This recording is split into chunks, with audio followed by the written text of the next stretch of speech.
Dimensions को use करके हम एनालिसिस कैसे कर सकते हैं। तो जनरली आपने देखा होगा कि जो भी इक्वेशंस या एक्सप्रेशंस हम यूज करते हैं उसके अंदर सारी क्वांटिटीज एक जैसी होती हैं। ठीक है, for example we use an expression v is equal to u plus at। ठीक है, now what is v? v is velocity. What is u? u is also velocity. तो at क्या हुआ? It also has to be velocity. ये बात समझ में आ रही है? a इंटू टी भी वेलोसिटी ही होगी, क्योंकि हम वेलोसिटी में वेलोसिटी ही ऐड कर सकते हैं, लेंथ में हम लेंथ ही ऐड कर सकते हैं, एरिया में एरिया ही ऐड किया जा सकता है, वॉल्यूम में वॉल्यूम ही ऐड किया जा सकता है, फोर्स में फोर्स ही ऐड किया जा सकता है, प्रेशर में प्रेशर ही ऐड किया जा सकता है। दो डिफरेंट क्वांटिटीज को आप कभी भी ऐड नहीं कर सकते, इट इज नॉट पॉसिबल। ठीक है, आप लेंथ में एरिया कैसे ऐड कर सकते हैं? हो ही नहीं सकता। ठीक है, ये बात समझ में आ रही है? Only like quantities can be added और सब्ट्रैक्टेड। अब क्योंकि क्वांटिटीज लाइक है तो लाइक क्वांटिटीज कौन सी कहलाएंगी? Only those quantities are said to be like quantities whose dimensions are same, whose dimensions are same। तो डायमेंशन सेम होना चाहिए और उसका टाइप सेम होना चाहिए। अगर ये दोनों चीजें सेम है तो फिर आप उनको ऐड कर सकते हैं। अब क्योंकि ये वेलोसिटी है, दो वेलोसिटियों का सम होना चाहिए, तो क्या ये a इंटू टी जो टर्म है, क्या ये भी वेलोसिटी की डायमेंशंस दे रही हैं? ये चीजें चेक करने की जरूरत होती है। ठीक है, कोई भी एक्सप्रेशन आपके पास आता है तो उसमें सारी क्वांटिटीज की डायमेंशंस एक जैसी होनी चाहिए। तो a इंटू टी के डायमेंशंस क्या हो जाएंगे? एक्सीलरेशन के डायमेंशंस क्या होते हैं?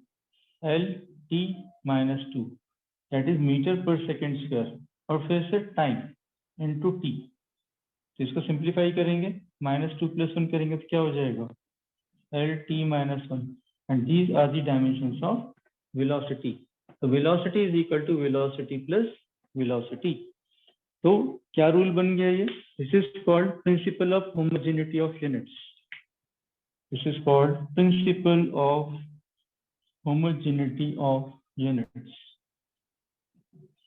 इन सब क्वांटिटी के यूनिट्स सेम होंगे। Only like quantities can be added और सब्ट्रैक्टेड। इस प्रिंसिपल का मतलब ये होता है।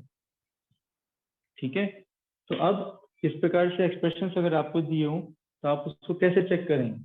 Now that is the point. तो जैसे कि हमारे पास सेकंड इक्वेशन है, s is equal to ut plus half at square. अब s क्या है? s है displacement. What is s? s is displacement. Dimensions of u into t should also be displacement, and dimensions of a into t square should also be displacement. तो ये आपको check करना है कि क्या इन तीनों क्वांटिटीज के, तीनों टर्म्स के डायमेंशन सेम आ रहे हैं या नहीं आ रहे हैं। ये चेक करके बताओ मेरे को। सर इसमें जो हमने v is equals to u plus a t में लगाए, ऐसे ही हम इसमें भी लगाएंगे। हाँ, उसी तरीके से यूज करेंगे, यहाँ पे भी यूज करो। तीनों टर्म का अलग अलग डायमेंशंस निकालो और वो क्या तीनों सारी डायमेंशन सेम आ रही हैं, ये चीज हमें वेरीफाई करनी है।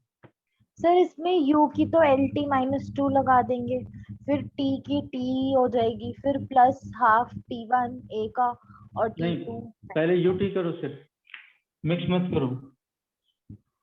यूटी का अलग से निकालो, इसका क्या है ये बताओ। फिर हाफ में हाफ ड्रॉप कर देंगे, एटी स्क्वायर अलग से निकालो, इसकी डायमेंशंस क्या आएंगी? क्या ये सेम है जो डिस्प्लेसमेंट की डायमेंशंस होती हैं? ये चेक करना है। क्या ये तीनों रिजल्ट मेरे सेम आ रहे हैं? ये चेक करना है। हाँ ut का आ रहा है, नहीं सर ut का आ रहा है m0 l1 t0। तो खाली एल आया ना, फिर L1 आया ना फिर। हाँ बस सर, हाँ वो जीरो तो मैंने सर ऐसे ही बोल दिया। हाँ नहीं, वो जीरो वाले फिर बोलने की जरूरत है। अगर कुछ क्वांटिटी आ रही है तो फिर उसी को रखते हैं, उसका हम सिग्निफिकेंस रखते हैं। ठीक है, कुछ भी नहीं आ रहा तो तीनों को फिर 0 लगा के बोलो। ठीक है, कुछ समझ में आया बेटा ये? यस सर, आ रहा है। ए टी स्क्वायर का निकालो फटाफट, ए इंटू टी स्क्वायर। ml इसका भी L1 ही आ रहा है सर।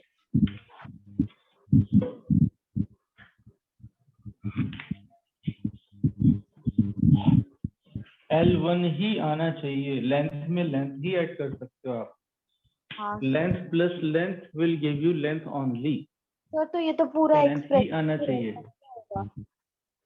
हाँ, क्योंकि length plus length is equal to length आ रहा है, इसलिए ये वाला एक्सप्रेशन करेक्ट है, परफेक्ट है। ये पॉइंट समझ में आई?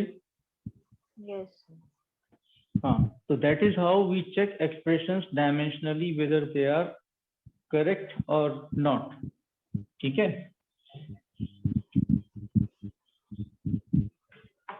तीसरा इक्वेशन हम यूज करते हैं, v square is equal to u square plus 2as।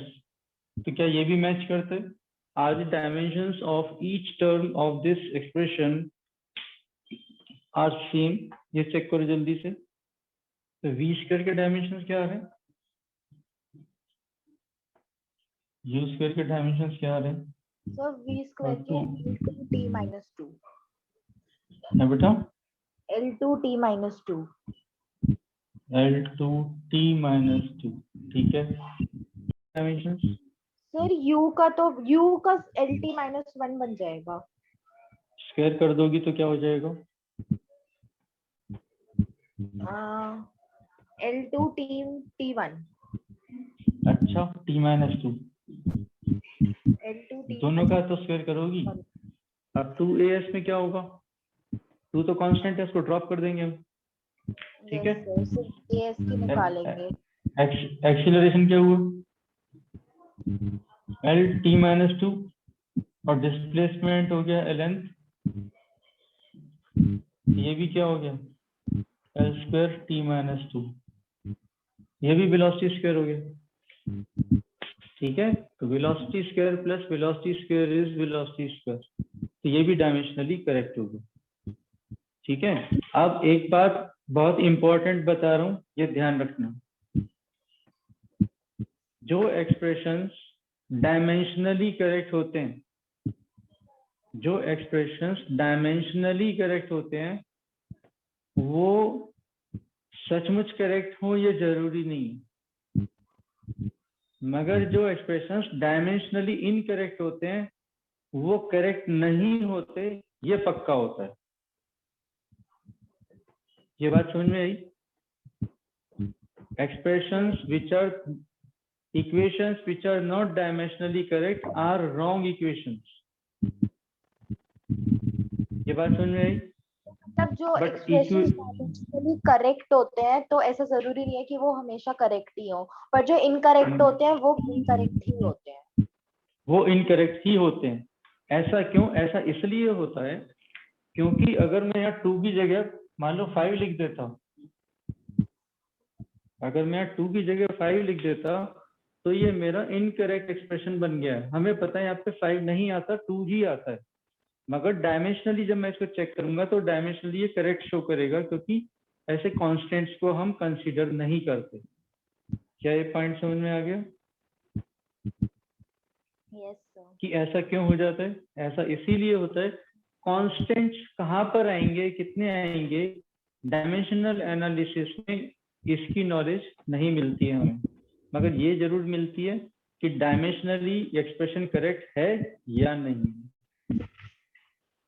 ठीक है, तो इस चीज का ध्यान रखने की जरूरत है।